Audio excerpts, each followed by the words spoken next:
नमस्कार, मैं हूं प्रकाश श्रीवास्तव। हमारे खास कार्यक्रम पूरा सच में आपका स्वागत है। और खबरों की दुनिया में पूरा सच बहुत जरूरी होता है, क्योंकि झूठ से भी खतरनाक होता है अधूरा सच, और उसी तरह खतरनाक होती है अधूरी खबर। इसलिए हर खबर का पूरा सच हम आपको बताएंगे, वो भी तथ्यों, तर्कों और सबूतों के साथ। तो आइए बिना देर किए देखते हैं पूरा सच।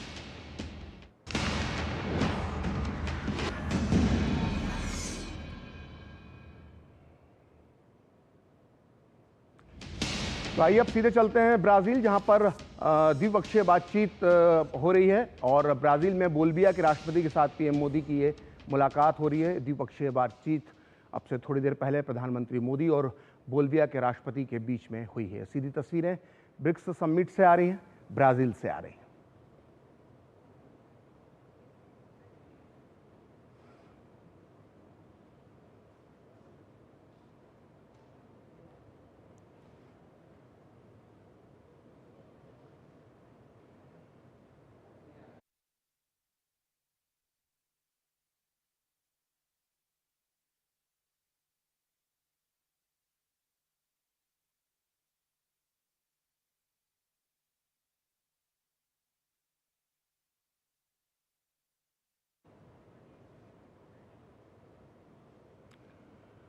पीएम मोदी इस वक्त बोलिविया के राष्ट्रपति से मुलाकात कर रहे हैं। बोलिविया लैटिन अमेरिका का एक महत्वपूर्ण देश है, और अपने देश से जुड़ी पहचान प्रधानमंत्री मोदी को भेंट करते हुए बोलिविया के राष्ट्रपति और प्रधानमंत्री ब्रिक्स समिट में हिस्सा लेने के लिए इस वक्त ब्राज़ील है। अपनी यात्रा के चौथे चरण में ब्राज़ील पहुंचे हैं पीएम मोदी, जहां पर ब्रिक्स समिट में वो हिस्सा ले रहे हैं। और यहां पर द्विपक्षीय बातचीत का सिलसिला जारी है, और इसी सिलसिले में प्रधानमंत्री मोदी ने बोलिविया के राष्ट्रपति से अब से थोड़ी देर पहले मुलाकात की है और कई अहम द्विपक्षीय मुद्दों पर चर्चा की है।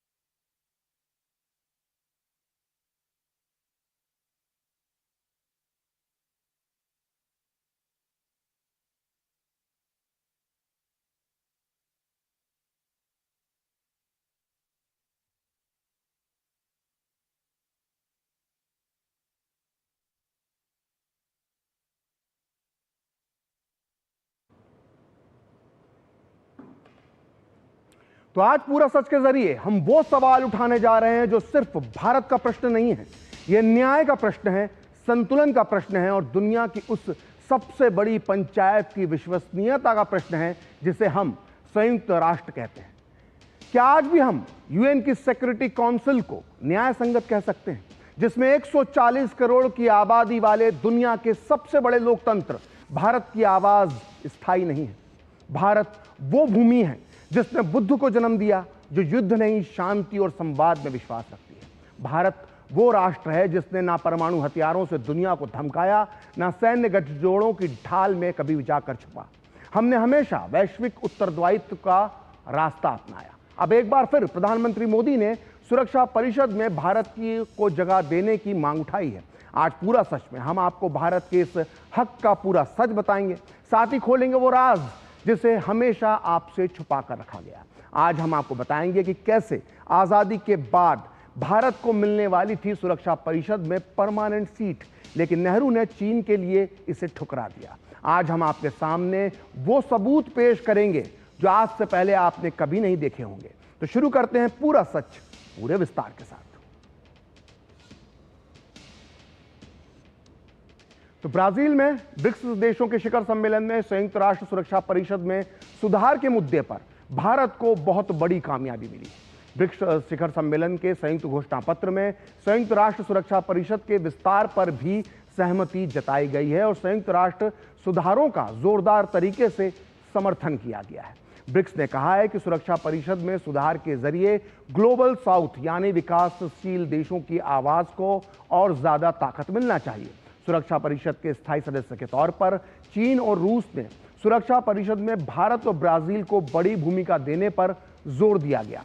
ब्रिक्स देशों का समर्थन भारत के पक्ष को मजबूत करता है, क्योंकि भारत सुरक्षा परिषद में स्थायी सदस्यता का प्रबल दावेदार है और लंबे समय से इसमें सुधार की मांग कर रहा है। ब्रिक्स शिखर सम्मेलन के दौरान प्रधानमंत्री नरेंद्र मोदी ने एक बार फिर सुरक्षा परिषद में सुधार के मुद्दे को जोरदार तरीके से दुनिया के सामने रखा।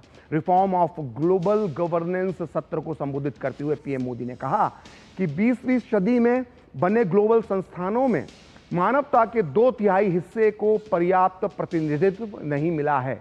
जिन देशों का आज की वैश्विक अर्थव्यवस्था में बड़ा योगदान है, उन्हें डिसीजन मेकिंग टेबल पर बिठाया नहीं गया है। यह केवल प्रतिनिधित्व का प्रश्न नहीं है, बल्कि विश्वसनीयता और प्रभावशीलता का भी प्रश्न है। मोदी ने आगे कहा कि बिना ग्लोबल साउथ के ये संस्थाएं वैसी ही लगती हैं जैसे मोबाइल में सिम तो है पर नेटवर्क नहीं। सुधार केवल सिंबॉलिक नहीं होने चाहिए, बल्कि इनका वास्तविक असर भी दिखना चाहिए। मोदी ने आगे कहा कि एआई के युग में जहां हर हफ्ते टेक्नोलॉजी अपडेट होती है, ऐसे में ग्लोबल इंस्टीट्यूशंस का 80 वर्ष में एक बार भी अपडेट ना होना स्वीकार्य नहीं है। 21वीं सदी के सॉफ्टवेयर्स को 20वीं सदी के टाइपराइटर से नहीं चलाया जा सकता। तो रियो में प्रेस कॉन्फ्रेंस के दौरान भारतीय विदेश मंत्रालय ने बताया कि प्रधानमंत्री मोदी ने दोहराया कि 20वीं सदी के वैश्विक संगठनों में 21वीं सदी की चुनौतियों से निपटने की क्षमता का अभाव है और इसलिए इन संगठनों में सुधार की जरूरत है। आप भी सुनिए विदेश मंत्रालय में आर्थिक संबंध सचिव दम्मू रवि ने क्या कहा। Reiterated that the global organizations of the 20th century lacked the capacity to deal with the challenges of the 21st century. And therefore, he underscored the importance of reforming the multilateral organizations.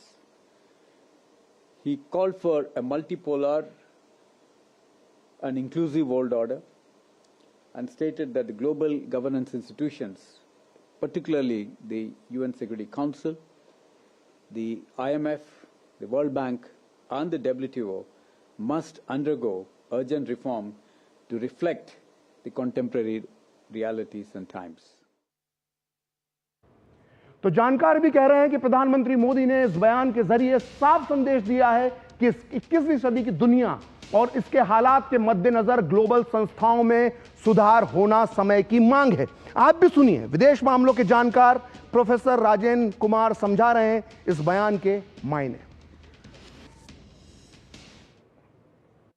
जो अंतर्राष्ट्रीय संस्थान है, चाहे मैं United nation security council की बात करूं या फिर जो IMF इंटरनेशनल मॉनेटरी फंड या वर्ल्ड बैंक या फिर WTO इत्यादि की मैं बात करूं, तो ये सारी जो संस्थाएं हैं, ज़्यादातर संस्थाएं जो हैं उस समय बने थे जब विश्व युद्ध खत्म हुआ था, द्वितीय विश्व युद्ध खत्म हुआ था। और जो विक्टर्स है, जो यानी कि जो विजेता देश थे, उन्होंने इस को एक तरह से उस पर अधिकार कर लिया। और जो बाकी जो देश थे उसमें काफ़ी कमज़ोर थे, ज़्यादातर राष्ट्र तो उस समय आप जानते हैं उपनिवेश थे, तो वैसे में उन राष्ट्रों का कोई भी उसमें रिप्रेजेंटेशन नहीं हो पाया। और अभी जो 21वीं शताब्दी है, आप यह इमेजिन करें कि भारत जैसा देश जो कि सबसे बड़ा देश है, मैं अगर जनसंख्या के हिसाब से बात करूं, प्रजातांत्रिक देश है, United nation peace keeping forces में हमेशा कंट्रीब्यूट करते आया है, लेकिन इसके बावजूद भी इसका जो रिप्रेजेंटेशन है यूनाइटेड नेशन सिक्योरिटी काउंसिल में नहीं, IMF में भी वोटिंग की बात करूं तो वह भी काफ़ी कम है। तो प्रधानमंत्री इसी तरफ इशारा कर रहे थे। तो भारत संयुक्त राष्ट्र के संस्थापक सदस्यों में शामिल रहा है। 8 बार वो संयुक्त राष्ट्र सुरक्षा परिषद का अस्थायी सदस्य रह चुका है।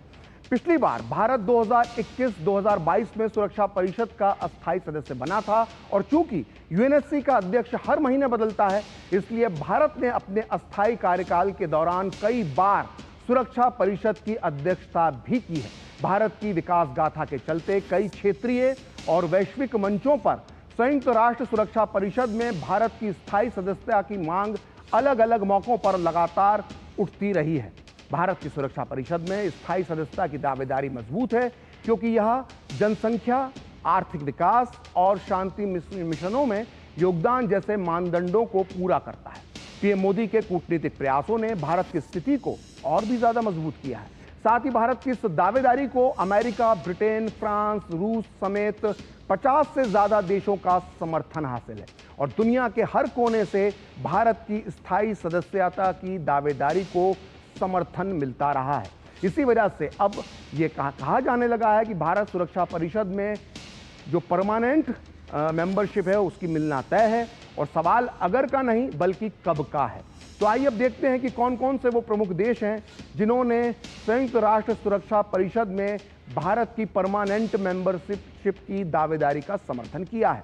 एशिया की बात करें तो जापान, भूटान और मालदीव भारत की दावेदारी का समर्थन करते हैं। वियतनाम, सिंगापुर, मलेशिया ने आसियान देशों के विभिन्न मंचों पर भारत की स्थायी जो दावेदारी है उसका समर्थन किया है। वहीं यूरेशिया का सबसे मजबूत देश रूस भी भारत की स्थायी मेंबरशिप का समर्थन करता रहा है। यूरोप की बात करें तो फ्रांस, ब्रिटेन, जर्मनी, पुर्तगाल, बेल्जियम समेत कई यूरोपीय देशों ने समय समय पर भारत की स्थायी सदस्यता के लिए पॉजिटिव रुख दिखाया है। और उत्तरी अमेरिका की बात करें तो संयुक्त राज्य अमेरिका और कनाडा भी भारतीय दावेदारी का समर्थन करते रहे। वहीं दक्षिण अमेरिकी देश ब्राजील, चिली, अर्जेंटीना, ट्रिनिडाड और टोबैगो भी भारत की स्थायी दावेदारी का खुलकर समर्थन कर रहे हैं।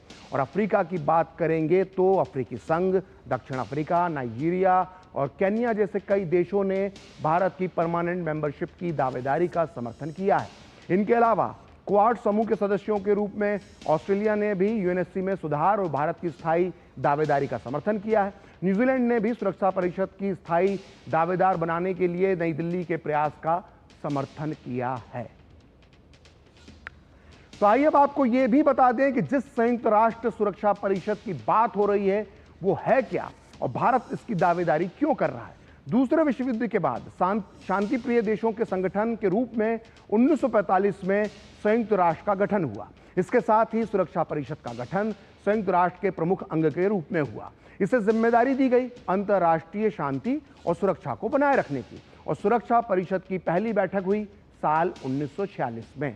तो मूल रूप से सुरक्षा परिषद में 11 सदस्य थे, जिन्हें साल 1965 में बढ़ाकर 15 कर दिया गया। इनमें 5 स्थायी सदस्य और 10 अस्थायी सदस्य होते हैं। स्थायी सदस्यों में अमेरिका, ब्रिटेन, रूस, फ्रांस और चीन शामिल है, जबकि अस्थायी सदस्यों में 5 एशियाई अफ्रीकी देशों से और 1 पूर्वी यूरोप से और 2 लैटिन अमेरिका से और बाकी 2 पश्चिमी यूरोप और अन्य देशों से होते हैं। सुरक्षा परिषद के अस्थायी सदस्यों को 2 साल के लिए 2/3 बहुमत के आधार पर संयुक्त राष्ट्र की महासभा द्वारा निर्वाचित किया जाता है और 5 अस्थायी सदस्य हर साल सेवा मुक्त हो जाते हैं। सुरक्षा परिषद की अध्यक्षता हर महीने क्रम के अनुसार बदलती रहती है, जिसका आधार सदस्य राष्ट्रों के नाम का अंग्रेजी वर्ण क्रम होता है। इसके साथ ही सुरक्षा परिषद के प्रत्येक सदस्य को 1 वोट प्राप्त होता है और अंतिम निर्णय के लिए सभी 5 स्थायी सदस्यों की मंजूरी जरूरी होती है। दरअसल सुरक्षा परिषद के जो 5 परमानेंट मेंबर्स होते हैं, वो बात उनको जो खास शक्ति देती है वो है वीटो पावर। इसके तहत वीटो पावर से लैस देश किसी भी कानून या प्रस्ताव को अकेले रोक सकता है, और वीटो किसी फैसले को रोकने और उसे लागू नहीं करने देने का असीमित अधिकार देता है। दरअसल वीटो लैटिन अमेरिकी भाषा का शब्द है जिसका अर्थ होता है मैं मना करता हूं। वीटो के प्रयोग ने संयुक्त राष्ट्र को कई बार प्रमुख समस्याओं के समाधान में बाधा पहुंचाई है। वीटो से लैस देश कई बार अपने फायदे के लिए या अपने सहयोगियों को फायदा पहुंचाने के लिए इस शक्ति का दुरुपयोग यानी गलत इस्तेमाल करते रहे हैं। ऐसे में वीटो का यह अधिकार काफी महत्वपूर्ण है, जो सुरक्षा परिषद के 5 स्थायी सदस्यों को ही हासिल है। तो जेएनयू की स्कूल ऑफ इंटरनेशनल स्टडीज में प्रोफेसर अंशु जोशी का कहना है कि वीटो पावर क्या है वो बता रही हैं, और 5 देशों को मिली ये ताकत भी कहीं ना कहीं यूनाइटेड नेशंस के सुधारों में अड़चन की एक बड़ी वजह है। हम ये समझें कि सेकेंड वर्ल्ड वॉर के बाद यूनाइटेड नेशंस को स्थापित किया गया था, और तब यूरोप के जो तमाम ये कॉलोनियल मास्टर देश रहे हैं वे और अमेरिका जैसे देश इसे संचालित कर रहे थे। तो वे इन एजेंसीज पर अपना कंट्रोल नहीं खोना चाहते और कहीं ना कहीं वीटो पावर के माध्यम से वैश्विक राजनीति की जो बागडोर है वो अपने हाथ में रखना चाहते हैं। यही कारण है कि वे इन रिफॉर्म्स को करने में उतने इच्छुक नज़र नहीं आते। एक और कारण है जो यूनाइटेड नेशंस की प्रोसीजरल कॉम्प्लेक्सिटी से जुड़ा हुआ है। हम ये समझें कि यदि सिक्योरिटी काउंसिल में किसी को परमानेंट मेंबर बनाना है तो उसके लिए यूनाइटेड नेशंस के चार्टर में संशोधन करना होगा, और चार्टर में संशोधन करने के लिए यूनाइटेड नेशंस के जितने भी सदस्य देश हैं उनकी वोटिंग होगी, उनका 2/3 बहुमत इसके लिए लगेगा, और सिक्योरिटी काउंसिल के जो 5 परमानेंट मेंबर नेशंस हैं उन सभी का पॉजिटिव वोट इसके लिए लगेगा। यदि कोई भी एक देश इसको वीटो कर देता है तो फिर ये जो पूरा प्रपोजल है ये फिर स्टेप नंबर 0 पे चला जाएगा। तो इसीलिए ये एक प्रोसीजरल कॉम्प्लेक्सिटी भी है। जो हम रिफॉर्म्स की बात कर रहे हैं, नए मेंबर्स को as permanent members security council में जोड़ने की जो मांग भारत जैसे देश रख रहे हैं, वो कहीं ना कहीं इस कॉम्प्लेक्सिटी से जुड़ा हुआ कारण है। तो इसमें कोई शक नहीं कि यूएनएससी की परमानेंट मेंबर देशों के हाथों में बहुत बड़ी ताकत होती है। लेकिन क्या आप जानते हैं कि जिस परमानेंट सदस्यता के लिए आज भारत इतनी बड़ी मुहिम चला रहा है, कभी ये मेंबरशिप भारत को अपने आप ऑफर हुई थी। जी हां, 1949 से लेकर 50 के दशक तक अमेरिका और सोवियत रूस यानी सोवियत संघ, जिसे हम वर्तमान में रूस कहते हैं, जैसे देशों ने भारत को ये सीट खुद होकर ऑफर की थी। लेकिन अब आगे जो पूरा सच हम आपको बताने जा रहे हैं उसे जानकर आपको और भी ज्यादा आश्चर्य होगा। आपको यह पता होना चाहिए कि जब भारत को सुरक्षा परिषद की स्थायी सदस्यता ऑफर की गई तो हमारे देश के तत्कालीन प्रधानमंत्री नेहरू ने इस प्रस्ताव को ठुकरा दिया। और क्या आप जानते हैं कि नेहरू ने ऐसा क्यों किया था? नेहरू ने ऐसा इसलिए किया था क्योंकि वो ये सीट भारत के बदले चीन को दिलवाना चाहते थे। जी हां, हमारे देश के प्रधानमंत्री अपने देश के लिए नहीं बल्कि चीन को यूएनएससी का मेंबर बनाने के लिए मुहिम चला रहे थे। इसका पूरा सच हम आपको तथ्यों, तर्कों और सबूतों के साथ आगे बताएंगे। लेकिन पहले जानते हैं कि उस दौर में क्या चल रहा था। दरअसल 1945 में जब यूनाइटेड नेशंस का गठन हुआ तो चीन सुरक्षा परिषद का परमानेंट मेंबर था। लेकिन 1949 में चीन पर कम्युनिस्ट पार्टी का कब्जा हो गया और कॉमरेड माओ त्से तुंग इसके नेता बने। अमेरिका और बाकी पश्चिमी देशों ने चीन की इस कम्युनिस्ट सरकार को मान्यता देने से इनकार कर दिया। ये देश अब भी चीन की पुरानी चांग काई शेक की सरकार को असली सरकार मान रहे थे जो ताइवान से चल रही थी। इसलिए कम्युनिस्ट चीन को उस समय सुरक्षा परिषद में स्थायी सदस्यता नहीं मिली। वहीं सोवियत संघ कम्युनिस्ट देश होने के नाते चीन की नई माओ सरकार का समर्थन कर रहा था। और इसी विवाद के बीच अमेरिका और सोवियत संघ दोनों ने समय समय पर भारत को परमानेंट मेंबरशिप देने के लिए ऑफर दिया। लेकिन नेहरू ने भारत के हाथ में आए इस मौके को गंवा दिया। उन्होंने इतना बड़ा प्रस्ताव क्यों ठुकराया, आइए अब इसका पूरा सच जानते हैं और इसकी पड़ताल करते हैं। तो उस दौर में अमेरिका चाहता था कि कम्युनिस्ट चीन की जगह भारत को सुरक्षा परिषद का स्थायी सदस्य बनाया जाए, क्योंकि भारत की आबादी उस समय दुनिया की दूसरी सबसे बड़ी आबादी थी और साथ ही वो एशिया का प्रतिनिधित्व भी करता था। अमेरिका को लगता था कि इस वजह से भारत चीन को की जगह लेने के लिए सबसे परफेक्ट देश है। भारत एक लोकतांत्रिक देश था और अपने अहिंसा के सिद्धांत की वजह से वो दुनिया में एक शांति प्रिय देश के तौर पर स्थापित हो रहा था।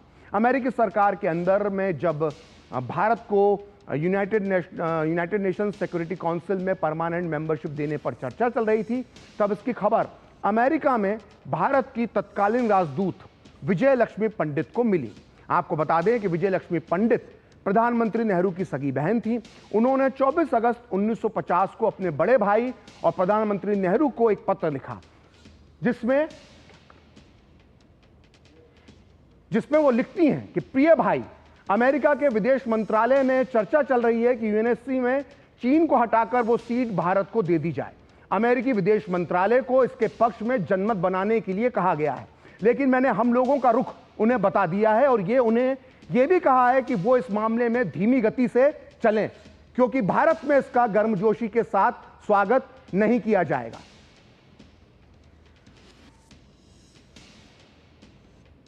तो सुना आपने नेहरू की बहन और अमेरिका में भारत की राजदूत विजय लक्ष्मी पंडित इतनी ताकतवर थीं कि बिना किसी से पूछे उन्होंने अमेरिकी विदेश मंत्रालय को यह संदेश पहुंचा दिया कि यूएनएससी में भारत को स्थायी सीट देने के मामले में धीमी गति से चलें और भारत में इसका स्वागत नहीं किया जाएगा।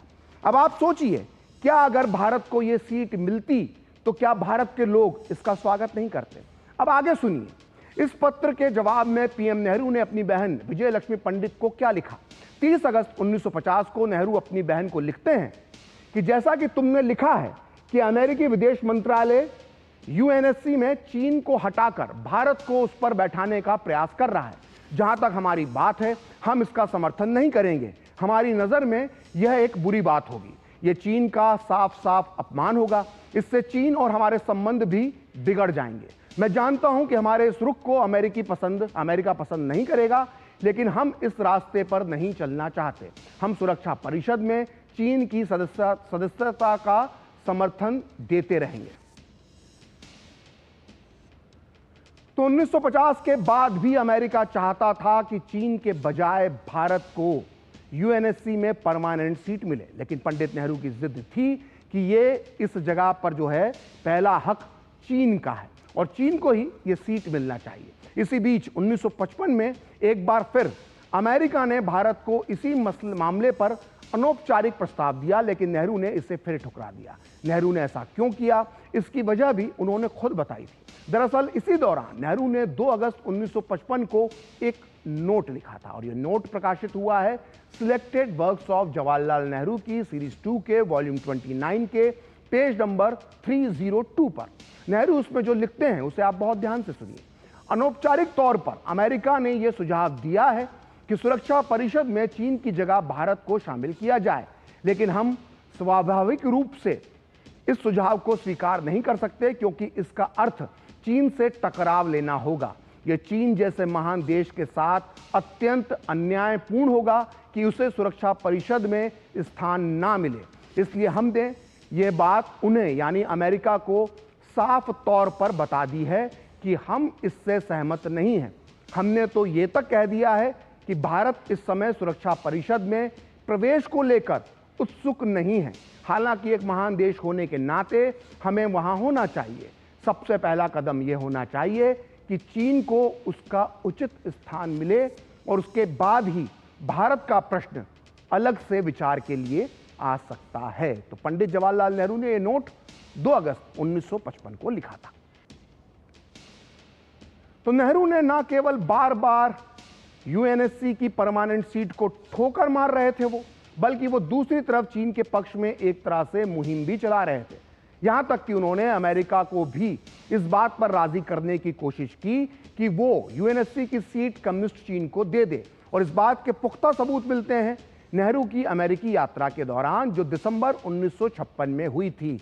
और इस यात्रा के दौरान नेहरू ने अमेरिका के तत्कालीन राष्ट्रपति ड्वाइट आइजनहावर से पर यह दबाव डाला था कि वो चीन को यूएनएससी की स्थायी सदस्यता दे दें, लेकिन आइजनहावर ने नेहरू की इस चाइना मुहिम पर ब्रेक लगा दिया था। और दोनों नेताओं के बीच क्या बातचीत हुई, इसका खुलासा अमेरिकी खुफिया एजेंसी CIA के पूर्व अधिकारी ब्रूस रिडल ने अपनी इस किताब, बड़ी मशहूर किताब JFK फॉरगॉटन क्राइसिस में किया है। यह किताब इस वक्त मेरे हाथ में है। रिडल ने बेस्ट सेलर बुक CIA के कई गोपनीय दस्तावेजों के आधार पर लिखी है। वो अपनी इस किताब के पेज नंबर 10 पर नेहरू और अमेरिकी राष्ट्रपति आइजनहावर की मुलाकात का पूरा लेखा जोखा देते हैं। वो लिखते हैं कि नेहरू ने अमेरिकी राष्ट्रपति आइजनहावर पर यह दबाव डालने की कोशिश की कि वो सुरक्षा परिषद में कम्युनिस्ट चीन को स्थायी सदस्यता के लिए सहयोग दें।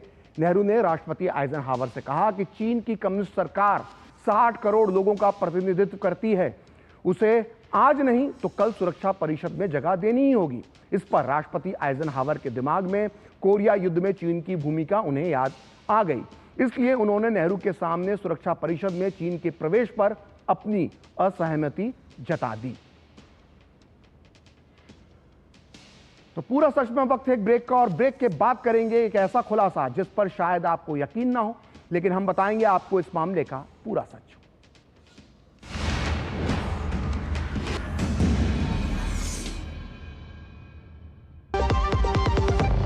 ग्रेजुटी का चेक है। बस इन पैसों को हम कहीं इन्वेस्ट कर दें और रेगुलर इनकम भी आती रहे। तो फिर फिक्स्ड इनकम म्यूचुअल फंड्स में डाल दीजिए। फिक्स्ड इनकम म्यूचुअल फंड्स चुने हुए interest bearing company bond, government bond और मनी मार्केट में पैसा डालते हैं और सिस्टमैटिक विड्रॉल प्लान के जरिए आपको on the dot fixed amount भी मिलती रहेगी। म्यूचुअल फंड्स में फिक्स्ड इनकम वाली बात सही है। म्यूचुअल फंड निवेश बाजार जोखिमों के अधीन है। योजना से जुड़े सभी दस्तावेजों को ध्यान से पढ़ें। जब धरती चीर कर निकलता है लोहे का पत्थर और मिलता है मोंगिया के जोश से, फिर तपता है, पिघलता है और बनता है फौलाद। अब होता है सरिया सारी खूबियों के साथ। मोंगिया स्टील, मजबूत देश का मजबूत सरिया। जो लक्ष्य चुना था समझ आने लगा है। GLA यूनिवर्सिटी, उच्च लक्ष्य की निश्चित प्राप्ति। शादी का किचन महके जहां, गोल्डी किचन किंग मसाले हो वहां। गोल्डी लाई है फ्रेश लॉक टेक्नोलॉजी जो रखे मसालों को हर समय फ्रेश। कैंट गोल्ड से पानी होता है ज्यादा प्योर। बैक्टीरिया के अलावा हानिकारक सिस्ट भी निकलती है। बिना बिजली से चलने वाला वाटर प्योरीफायर जो पानी को शुद्ध करे और बीमारियों से बचाए। अब हर परिवार होगा स्वस्थ कैंट से।